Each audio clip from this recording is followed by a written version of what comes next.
बढ़ते आगे, भोपाल में आज कांग्रेस दफ्तर में विपक्षी इंडिया गठबंधन की बड़ी बैठक होगी, जिसमें लेफ्ट, समाजवादी पार्टी समेत कई दल शामिल होंगे और बैठक में लोकसभा चुनाव को लेकर रणनीति पर मंथन होगा। मध्य प्रदेश में कांग्रेस 28 सीटों पर चुनाव लड़ रही है,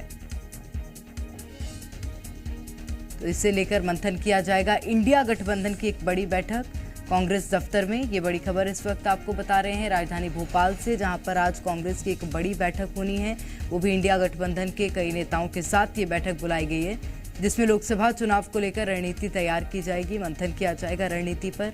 मध्य प्रदेश में 28 सीटें ऐसी हैं जिसमें कांग्रेस पार्टी चुनाव लड़ रही है, चुनावी मैदान में नजर आएगी। वहीं एक सीट समाजवादी पार्टी को कांग्रेस की ओर से दी गई थी, हालांकि अब बीते दिन उसमें नामांकन भी रद्द हो गया है। गठबंधन के सहयोगी दल आज की इस बैठक में शामिल होंगे, बड़ी खबर इस वक्त आपको बता रहे हैं, जहां पर कांग्रेस पार्टी की आज महत्वपूर्ण बैठक।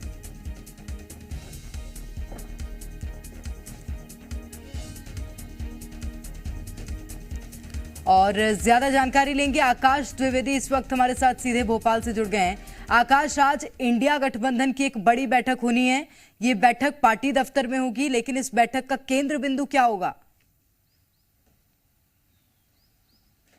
देखिए, पूरी बैठक मध्य प्रदेश लीडरशिप की बुलाई गई है। मध्य प्रदेश में जो राजनीतिक पार्टियां गठबंधन के तहत चुनाव लड़ रही हैं, उसको लेकर रणनीति तैयार होगी कि लोकसभा चुनाव को कैसे लड़ा जाए और प्रत्याशियों का समर्थन कैसे हो, क्योंकि मध्य प्रदेश में 29 लोकसभा सीटें हैं और 28 सीटों पर कांग्रेस पार्टी अकेले चुनाव लड़ रही है। अन्य जो विपक्षी दल हैं वो कांग्रेस पार्टी का समर्थन करेंगे, जबकि एक लोकसभा सीट जो खजुराहो है, खजुराहो से समाजवादी पार्टी को जरूर टिकट दिया गया था, लेकिन समाजवादी पार्टी की प्रत्याशी मीरा यादव का नामांकन निरस्त हो चुका है। बिल्कुल, ऐसे में विपक्षी दलों की इस बैठक में पूरी रणनीति तैयार होगी कि मध्य प्रदेश में किस तरीके से लोकसभा के चुनाव को लड़ा जाए और कैसे जो कांग्रेस के प्रत्याशी हैं, इसके अलावा अब खजुराहो के लिए क्या प्लानिंग है, क्या किसी को बी फॉर्म दिया जाता है या फिर किस रणनीति के तहत अब खजुराहो में विपक्षी पार्टियां चुनाव लड़ेंगी, ये देखना होगा।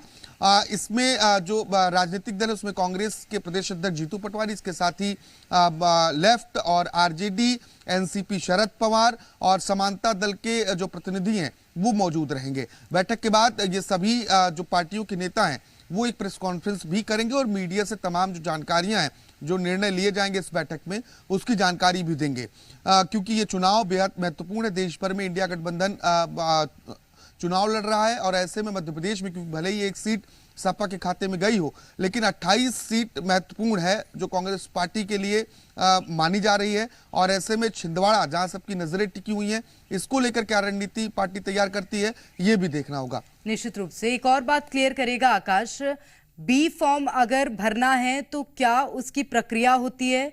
क्या अगर नामांकन की तारीख बीत चुकी है उसके बाद भी भरा जा सकता है? पार्टी के पास ये ऑप्शन होता है?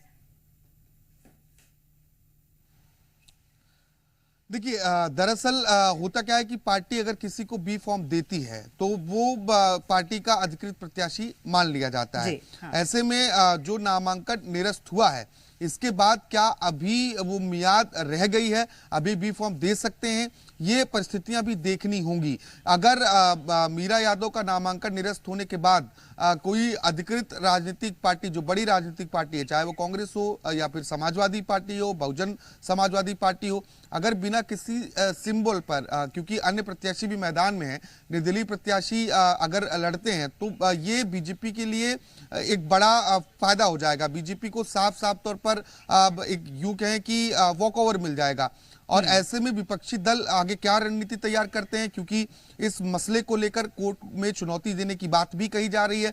क्या इंडिया गठबंधन कोर्ट जाएगा, इसको लेकर भी आज फैसला लिया जा सकता है, क्योंकि विवेक तनखा ने चेतावनी भी दी है कि कलेक्टर का रवैया ठीक नहीं था और नामांकन निरस्त होने की प्रक्रिया को कोर्ट में चुनौती देने को लेकर विचार किया जा रहा है, इस पर हम फैसला लेंगे। तो ये भी देखना होगा कि अगर ये मसला कोर्ट पहुंचता है तो आगे क्या होता है। निश्चित रूप से, और सुनवाई कब तक होती है, सबसे महत्वपूर्ण बात तो ये है, क्योंकि अब चुनाव बहुत नजदीक है। बहुत शुक्रिया आकाश आपका तमाम जानकारी के लिए।